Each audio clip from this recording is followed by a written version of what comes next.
Morning students, Oxford Public School welcomes you. Myself Sandeep Nehra, your political science teacher.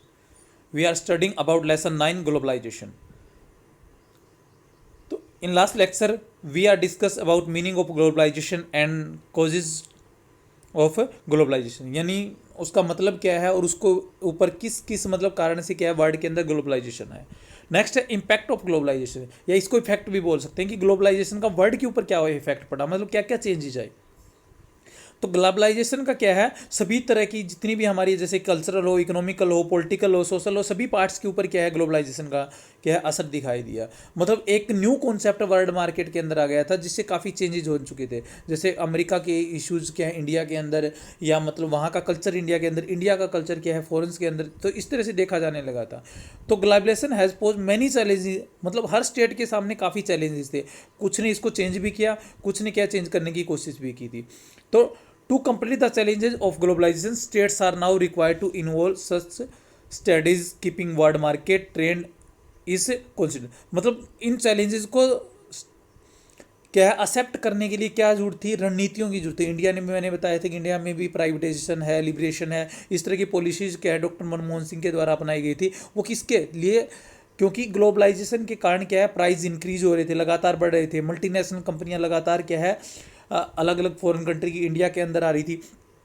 तो इस तरह से क्या है उन सब चीज़ों के लिए क्या है ग्लोबलाइजेशन को एक्सेप्ट करने के लिए जो काफ़ी चैलेंजेस थे उनके लिए नई नई स्टडीज़ या नई नई पॉलिसीज अपनाएगी। तो वो क्या है कौन कौन से इफेक्ट थे या कौन कौन से इम्प्लीमेंट किए गए थे। तो सबसे पहला दे रखा है इकोनॉमिकल इफेक्ट, भी आप जिसको बोल सकते हो ग्लोबलाइजेशन का। तो सबसे पहले आप सीधा से सीधा लिख सकते हो ग्लोबलाइजेशन के कारण जो इकोनॉमिक डेवलपमेंट है, फर्स्ट पॉइंट के अंदर वो भी डाल सकते हो। जो इकोनॉमिक डेवलपमेंट है वर्ल्ड का वो काफ़ी तेज हो गया, यानी पहले की अपेक्षा। पहले जो स्लो चल रहा था सिर्फ क्या था डेवलप्ड कंट्री के अंदर था, लेकिन क्या है अब डेवलपिंग कंट्री है या पोअर कंट्री है उनके अंदर भी कुछ हद तक क्या है कुछ प्रोग्रेस देखने को मिली, कुछ बढ़ावा मिला था। नेक्स्ट है economic globalisation draw the role of international institute. तो अब क्या नए नए 1995 के अंदर WTO बना, जैसे उससे पहले IFM था। तो ये इंस्टीट्यूट क्या है पूरे वर्ल्ड के अंदर काम करने लगे, तो इनका रोल ज़्यादा हो गया। अब क्या है कोई भी इकोनॉमिकल से रिलेटेड कोई काम हो तो वहाँ की जो गवर्नमेंट होती थी वो किससे इफेक्टेड थी, इन इंटरनेशनल इंस्टीट्यूशन से क्या इफेक्टेड होती थी। Next economic globalisation show the distribution of economic gains, यानी जो इकोनॉमिक ग्लोबलाइजेशन है वो डिस्ट्रीब्यूशन भी कर रहा था कि इकोनॉमिक गेन्स किसने कितना प्राप्त किया, कितना खोया है, यानी किसने ज़्यादा प्राप्त किया या किसने खोया। तो ये सब चीज़ें भी क्या है हो रही थी। तो इसका क्या है काफ़ी बैड इफेक्ट भी पड़े थे जो पुअर कंट्री के ऊपर, जो आगे आपके आएंगे नेक्स्ट टॉपिक के अंदर।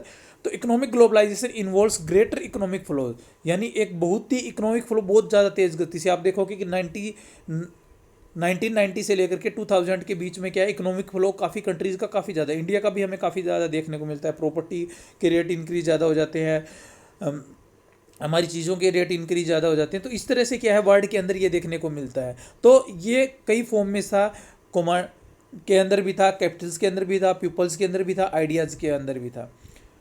नेक्स्ट है globalisation has involve greater trade in the. तो इस ग्लोबलाइजेशन स्टार्ट किसके लिए किया गया था, ट्रेड के लिए किया गया था मेनली। तो पूरे वर्ल्ड के अंदर एक कमोडिटी यानी ट्रेड के अंदर आ चुकी थी, यानी ट्रेड क्या है किसी एक कंट्री तक सीमित ना होकर के वो ट्रेड क्या है यूनिवर्सल हो चुका था, सार्वभौमिक हर जगह आ चुका था। नेक्स्ट है इकोनॉमिक ग्लोबलाइजेशन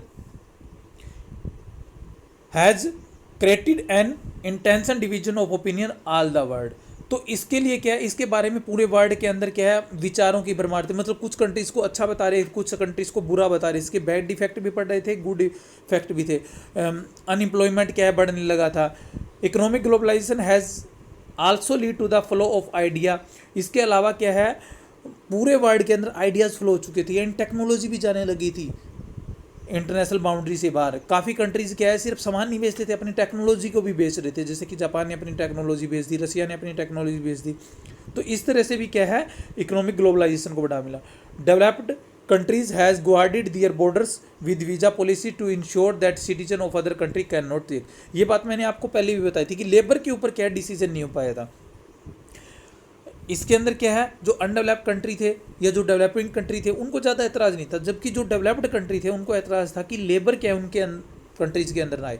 तो इसलिए वीज़ा पॉलिसी अपना ली गई कि कोई भी सिटीजन वो है बिना वीज़ा के उनके कंट्रीज़ में अंदर नहीं आ सकता। कुछ कंट्रीज़ ने क्या है आपस में छूट दी, जैसे भारत की क्या है, इंडिया की जो फिलीपींस है यहाँ पर क्या है काफ़ी बार छूट दी गई थी वीज़ा की, नेपाल के लिए दी गई है। तो ये इन सब चीज़ों को छोड़ करके व्यापार वगैरह पे कोई टैक्स नहीं लगता था नेपाल का साथ। तो इस तरह से क्या है डेवलप कंट्री जो लेबर की है वो समस्या न हो, उनकी पॉपुलेशन ज़्यादा न बढ़े, इसलिए क्या वीज़ा पॉलिसी स्टार्ट की गई थी और ये इसके बैड इफेक्ट में भी आता है। तो इस तरह से इकोनॉमिकल इफेक्ट थे सारे के सारे। तो इंडिया को भी इस तरह के इकोनॉमिकल प्रॉब्लम सामने करनी पड़ी थी, कैपिटल के लिए, राइजिंग प्राइस के लिए, स्लो डेवलपमेंट के लिए 1991 के अंदर। तो इसके लिए क्या है मल्टीनेशनल कंपनीज़ का क्या है काफ़ी इफेक्ट भी पड़ रहा था इंडिया के ऊपर। काफ़ी सारी विदेशी कंपनियाँ इंडिया के अंदर आ चुकी थी, वो गुड्स और सर्विस को क्या है प्रोवाइड तो करवा रही थी लेकिन उसके बदले में रेट लगातार इंक्रीज होते जा रहे थे। तो इंडिया ने भी लिबरेशन है, प्राइवेटाइजेशन, इस तरह की पॉलिसीज अपनाई और इन चीज़ों का सामना किया। तो टेक्नोलॉजी में, ऑटोमोबाइल में, इलेक्ट्रॉनिक्स में, इन चीज़ों के अंदर जो फॉरेन पॉलिसी ज़्यादा आई थी, इंडिया के अंदर काफ़ी यूनिट सेटअप हो गई थी, जिनके कारण इनके रेट जो इंडियंस बना रहे थे उनके रेट्स काफ़ी डिक्रीज हो गए थे। तो ये इफ़ेक्ट भी पड़ा था। तो ये सारे के सारे थे इकोनॉमिकल।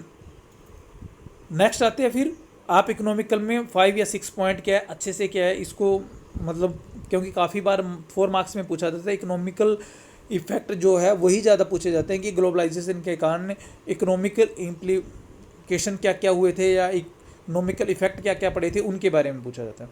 नेक्स्ट आपके political and culture. Political effect क्या है, सबसे पहला तो क्या है अगर बाहर की कंपनी आएगी, इंटरनेशनल कंपनी जाएगी तो वो गवर्नमेंट के ऊपर इफेक्ट तो डालेगी उनके अकॉर्डिंग रूल रेगुलेट बनाने के लिए, तो वो इफेक्ट डाल रही थी। सेकंड है इंटरनेशनल ऑर्गेनाइजेशन, जब जैसे WTO है उसके रूल और रेगुलेशन फॉलो करने पड़ते थे सभी कंट्री को। इसके अलावा किसी भी गवर्नमेंट को क्या है मतलब उनके कॉन्स्टिट्यूशन को, लॉ को चेंज करने के लिए क्या प्राइवेट सेक्टर इफेक्ट कर रहा था कि हमारे लिए इस तरह की पॉलिसी बनाए ताकि हम अपने क्या है ट्रेड को ज़्यादा डेवलप कर सकें। इसके अलावा सब गवर्नमेंट क्या है फोर्स कर रही थी किसके लिए, रूल और रेगुलेशन बनाने के लिए, किसके अकॉर्डिंग, पीपल और इन्वायरमेंट के अकॉर्डिंग, जो पीपल काम कर रहे हैं उनके राइट्स के अकॉर्डिंग, तो वो भी काम कर रहे थे। काफ़ी NGOs भी आ चुके थे। ये सारे के सारे पॉलिटिकल इफेक्ट पड़ रहे थे। यानी पॉलिटिकल क्या थी मतलब अब एक फ्री नहीं थी रही थी, वो किसके हाथों की कठपुतली बनती जा रही थी, वो प्राइवेट सेक्टर या बड़े बड़े जो पूंजीपति है उनके हाथों की कठपुतली बनती जा रही थी, यानी उनके कंट्रोल में आ रही थी, हम ये भी कह सकते हैं। तो ये पॉलिटिकल इफेक्ट भी पड़े थे। अब है सिर्फ पॉलिटिकल और इकोनॉमिकल इफेक्ट नहीं पड़े, कल्चर इफेक्ट भी पड़े थे, काफ़ी सारे देखने को मिले थे। तो मेनली पॉजिटिव थे। एक तो सोशल मोबिलिटी हुई, यानी इंडिया का कल्चर काफ़ी विदेशों में गया, विदेशों का कल्चर इंडिया के अंदर आया। तो यूनिवर्सल ब्रदरहुड का जो नारा था वो क्या काफ़ी कुछ सक्सेस भी हुआ था। ग्लोबलाइजेशन है ऑलमोस्ट अनरिच एवरी कल्चर। इसने क्या है, ये नहीं है कि इंडिया के कल्चर को इन्होंने क्या है सिर्फ इफेक्ट किया हो और USA के नहीं किया हो वो अपनाया गया हो, सभी के कल्चर को क्या है इफेक्ट किया है। कोई नया कल्चर इसने नहीं अपनाया और नहीं किसी पुराने को इसने क्या है डिस्ट्रॉय किया, बल्कि इसने सभी के कल्चर को क्या कर दिया था, मिक्स कर दिया था। जैसे कि एग्जाम्पल दे रखा है, हम क्या है जीन्स भी पहनने लगे थे वेस्टर्न की तरह, लेकिन वेस्टर्न के कंट्री के जो लोग हैं वो इंडियंस की तरह जीन्स के ऊपर कुर्ता भी डालने लगे थे। तो इस तरह से क्या है कल्चर जो हो चुके थे वो मिक्स हो चुके थे। तो culture are non static but changeable, मतलब कल्चर क्या है एक स्थायी नहीं रहा था। अब जैसे परमानेंट रूढ़िवादी पहले चलता आ रहा था, वो क्या है टाइम टू टाइम चेंज हो रहा था। वो सब किसके कारण था, ग्लोबलाइजेशन के कारण था।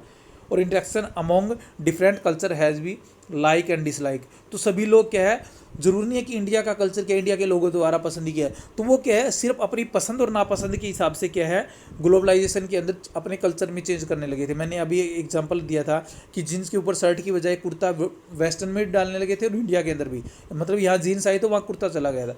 इस तरह बर्गर इंडिया के अंदर खाया जाने लगा, तो पिज़्ज़ा क्या है इंडिया से क्या है विदेशों के अंदर भी गया। तो इस तरह से ग्लोबलाइजेशन के कारण कल्चर के अंदर भी काफ़ी चेंज हुआ। और कल्चर ये नहीं है कि वन कंट्री का ही हो, किसी वन स्टेट का इफेक्ट हुआ हो, पूरे वर्ल्ड के कल्चर को क्या है मिक्स कर दिया गया।